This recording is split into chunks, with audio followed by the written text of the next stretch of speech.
1.5 লক্ষ টাকা থেকে সর্বোচ্চ 2 লক্ষ টাকার মধ্যে মালয়েশিয়া কর্মী যাওয়া সম্ভব।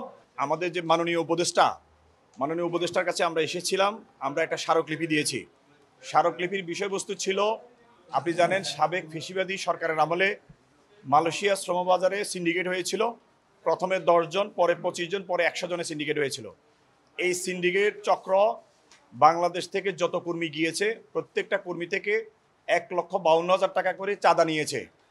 এই সিন্ডিকেটের একটা সিস্টেম ছিল FWCMS পদ্ধতি, অনলাইন পদ্ধতি। এই অনলাইন পদ্ধতি 5,000 রিঙ্গিট সমপরিমাণ টাকা প্রত্যেক কর্মী থেকে নিয়েছে। এভাবে তারা 12,000 কোটি টাকা তারা কিন্তু আত্মসাৎ করেছে।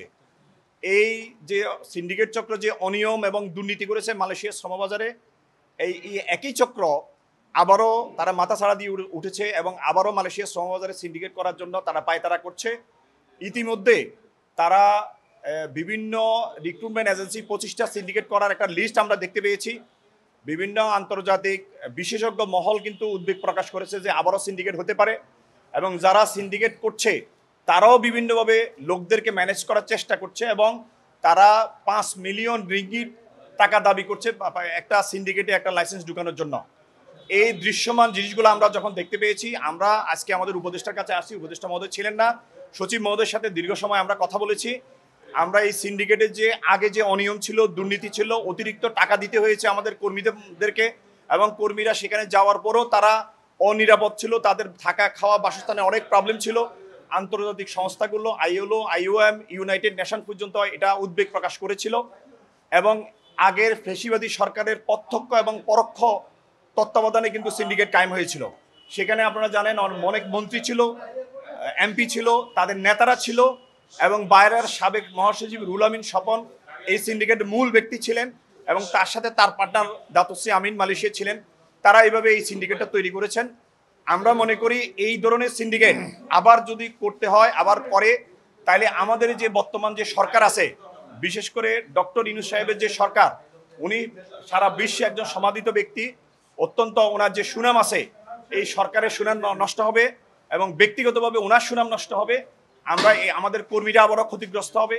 আমাদের যে 2,500 লাইসেন্স আছে তার মধ্যে 2400 লাইসেন্স আপনার এই সিন্ডিকেট থেকে ব্যবসা থেকে ছিল, বৈষম্যের শিকার ছিল, তারা বৈষম্যের শিকার হয়েছে, তারা বঞ্চিত ছিল। আমরা মনে করি এই সরকারের দায়িত্ব হচ্ছে, তারা যেহেতু অন্যায় অবিচার এই ধরনের অনিয়ম দুর্নীতিগুলো তারা মুক্ত করার জন্য আসছে, তারা কোনোভাবেই আগের যে সরকারের যে অনিয়ম এবং দুর্নীতি ছিল, যে করাপশন ছিল, তারা সেটাকে কোনোভাবে এন্ডোর্সমেন্ট করবে না। আমরা এটা দৃঢ়ভাবে বিশ্বাস করি এই সিন্ডিকেট চক্রকে তারা আর কোনোভাবে সুযোগ দিবে না। কর্মীদের স্বার্থে, দেশের স্বার্থে, এই সেক্টরের স্বার্থে তারা সিন্ডিকেট মুক্তভাবে কম খরচে, আমরা প্রস্তাব দিয়েছি 1.5 লক্ষ টাকা থেকে সর্বোচ্চ 2 লক্ষ টাকার মধ্যে মালয়েশিয়া কর্মী যাওয়া সম্ভব। আমরা এই প্রস্তাবও দিয়েছি এবং সেভাবে যদি সরকার আমাদের, বিশেষ করে আমাদের এই মন্ত্রণালয়ের মাননীয় উপদেষ্টা, উনি যদি উদ্যোগী হন এবং আমাদের মাননীয় প্রধান উপদেষ্টাকে যদি এই বিষয়গুলো ভালোভাবে উনি বুঝিয়ে বলেন, উপদেষ্টা নিশ্চয়ই এর মধ্যে জানেন, আমরা জানি মালয়েশিয়ান প্রধানমন্ত্রীর সাথে আমাদের উপদেষ্টার একটা সখ্যতা আছে, ওনারা বন্ধুত্বের সম্পর্ক আছে। তিনি যদি এটা রিকোয়েস্ট করেন তাহলে কোনোভাবেই সিন্ডিকেট হবে না। আমাদের কর্মীরা কম খরচে যেতে পারবে। আমাদের রিক্রুটমেন্ট এজেন্সিগুলো আছে, তাদের যার যার যোগ্যতা অভিজ্ঞতার ভিত্তিতে তারা মালয়েশিয়া কর্মী সবাই পাঠাতে পারবে। আমরা আশা করি এই সরকার কোনোভাবে সিন্ডিকেটকে প্রশ্রয় দিবে না, বরং সিন্ডিকেটে যারা অতীতে ছিল, অনিয়ম করেছে, দুর্বৃত্তায়ন করেছে, করাপশন করেছে, তাদের নামে CID-তে মামলা আছে, তাদের নামে দুদকে মামলা আছে। এই মামলাগুলোকে আরও ত্বরান্বিত করে যারা সিন্ডিকেটের মূল হোতা তাদেরকে আইনের আওতায় নিয়ে আসবে।